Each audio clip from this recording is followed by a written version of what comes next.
એક મજાકિયા કહેવત સાંભળી, શાદી દો ધારી તલવાર હૈ. અને અમારા ગુજરાતીઓમાં તો એવું કહેવાય છે, જે કરે એ મર્યો ને ના કરે એ મર્યો. આપણને એવું લાગે છે લગ્ન એટલે બે હાથમાં લાડુ. ના ના, એક હાથ જ નથી રહેતો, લાડુનો કેમ સવાલ છે? જે લોકો કુંવારા છે, એનું લગ્ન નથી થયું, એના કેટલા બધા સ્વપ્ન છે, અને એ તો પાગલ છે. મારું લગ્ન ક્યારે કરો? એ તો પાગલ થાય, પણ સમાજના આજુબાજુના બધાને પાગલ કરી કાઢે. તમે બધા પરણેલા છો, મારે નહીં પરણવાનું, મારું કોઈ વિચારતું નથી, વગેરે. તો જે નથી પરણ્યો એ તો પાગલ છે જ. પણ જે પરણ્યા છે એને પૂછો, એ મહાપાગલ થઈ ગયા.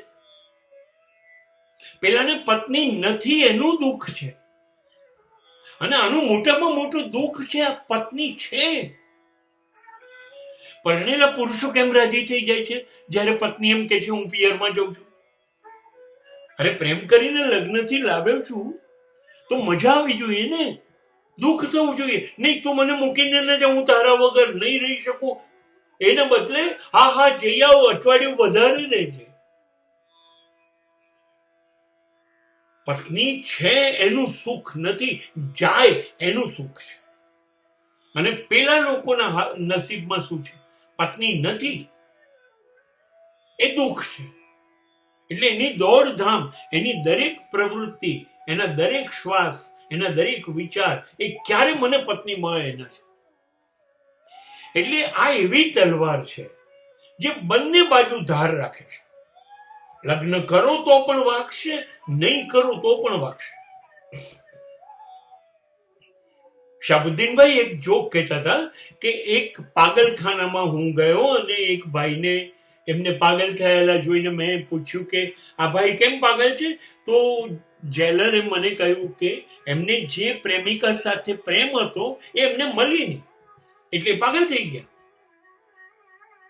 અને બાજુના રૂમમાં બીજો પાગલ હતો, એ પાગલ હતો. શાહબુદ્દીનભાઈએ પૂછ્યું આ ભાઈ કેમ પાગલ છે? અને ત્યારે જેલરે કીધું પેલાને જે ના મળી ને એ આને મળી ગઈ, એટલે આ પાગલ છે. કોઈ માણસ સોગંદ પૂર્વક એવું ન કહી શકે હું પરણ્યો અને સુખી થઈ ગયો. કોઈ નહીં કહી શકે. અને જો કોઈ કહે કે હું પરણ્યો છું અને હું સુખી છું, એનો વિશ્વાસ કરતા નહીં. હવે આ તમને છેતરી રહ્યો છે.